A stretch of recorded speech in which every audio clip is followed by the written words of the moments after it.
E tendering में कहीं chance नहीं है, जो लोएस्ट आएगा चाहे वो ए आए, बी आए, सी आए, डी आए। हाँ, ऐसे कोई टेंडरिंग में घोटाला है तो मुझे बोल दीजिए, मैं इंक्वायरी करूंगा, ऑफिसर के खिलाफ एक्शन लूंगा।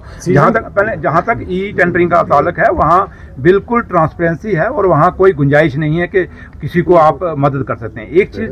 दूसरा, आपने मैग्डमाइजेशन की बात की कि डिले हो रही है, ये आपकी बात वाजिब है, क्योंकि इस बार जब हमने जम्मू से दरबार मूव हुआ था, अब हमें अप्रिशिएट करें हमें सरकार को कि हमारे डिपार्टमेंट को, हमने वहाँ अप्रैल में ही फाइल अप्रूव कर दी थी मैग्डमाइजेशन की। पिछले साल हम लेट हो गए थे, जिस कारण काफ़ी पैसा हमारा सरेंडर हुआ था, इसलिए हमने पहले ही इस बार ऑनरेबल सीएम साहब की डायरेक्शन थी और उसके मुताबिक हमने अप्रैल में जब वहाँ से दरबार मूव हुआ, हमने ये जो प्लान था पूरा मैग्डमाइजेशन का कश्मीर का अप्रूव कर दिया था। लेकिन बैड लक, हमें नहीं पता था कि ये वार लग जाएगा, ईरान वाला जो वार हुआ उसके कारण रेट बढ़ गए, जिससे ठेकेदार नहीं माने। इस पर आपको पता है कि चीफ मिनिस्टर साहब ने 2 मीटिंग ले ली।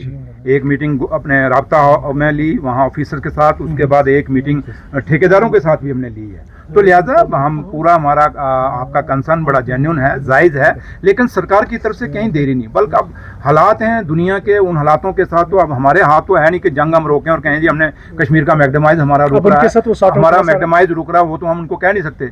लेकिन जहाँ तक सरकार का ताल्लुक है, हमने अपना प्लान बिल्कुल टाइमली पास कर दिया था, लेकिन फिर भी लेकिन फिर काफ़ी जगह मैग्डमाइज शुरू हो गया, ये भी आपको कहना चाहिए। और दूसरा, जहाँ आपने कहा लाइबिलिटी कब की है, जरा आप थोड़ा सा 2015 से है। हाँ, तो थोड़ा सा हमारी लाइबिलिटी नहीं है, इस सरकार की लाइबिलिटी नहीं है, पुरानी लाइबिलिटी है। कैसे हुई, क्यों हुई, किधर से हुई, ये थोड़ा सा, यही तो हम पिछले 12 साल की जब बात करते हैं तो कई हमारे दोस्त हैं, बड़ा उनको तंगी हो जाती है, वो आके फिर यहाँ रोज़ बयानबाजी शुरू करते हैं बीजेपी वाले और पीडीपी वाले। उनको जरा पूछ लीजिए वो लाइबिलिटी किसने खड़ी की और वो लाइबिलिटी क्यों हुई, कैसे हुई, क्या प्रोसेस अडॉप्ट किया गया, और उसका अब किसी ने कोई गलती की है तो वो हम क्यों भुगतें।